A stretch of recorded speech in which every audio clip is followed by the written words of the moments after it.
How many times do I have to tell you? This is completely unacceptable. Watch where you are going. Let's look at the mistake. Let's look at the mistake and fix it together. صرف ایک minute. غصہ طاقت نہیں کمزوری کیوں بن سکتا ہے؟ کیا آپ کو لگتا ہے کہ غصے میں اونچی آواز آپ کی طاقت ہے؟ ذرا غور کیجئے. غصے میں انسان اکثر وہ بات کہہ دیتا ہے جس کا بعد میں اسے پچھتاوا ہوتا ہے. گھر میں معمولی بات پر بحث بڑھ جاتی ہے. دفتر میں ایک جملہ تعلق خراب کر دیتا ہے.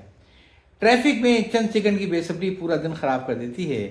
غصہ آنا انسانی فطرت ہے، لیکن غصے پر قابو رکھنا ایک اسکل ہے. طاقتور انسان وہ نہیں جو سب کو خاموش کرا دے. طاقتور انسان وہ ہے جو ضرورت کے وقت خود کو خاموش کر سکے. اگلی بار جب غصہ آئے تو فوراً جواب نہ دیں. چند سیکنڈ رکیں، گہری سانس لیں. اگر ممکن ہو تو جگہ بدل لیں، پانی پی لیں، پھر سوچیں کہ کیا یہ بات 10 دن بعد بھی اتنی اہم ہوگی. بہت سے رشتے ایک لمحے کے غصے میں خراب ہو جاتے ہیں.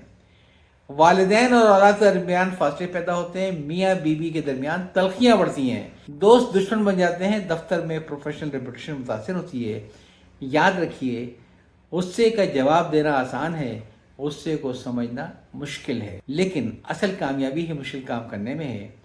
آپ ہر بحث نہیں جیت سکتے ہیں، لیکن آپ ہر بحث کو اپنی زندگی کا نقصان بننے سے روک سکتے ہیں. اگلی بار غصہ آئے تو خود سے ایک سوال کریں: کیا میں ابھی مسئلہ حل کر رہا ہوں یا مسئلہ بڑھا رہا ہوں؟ شاید یہی ایک سوال آپ کے کئی رشتے بچا لے. یاد چاہتا ہوں. اللہ حافظ.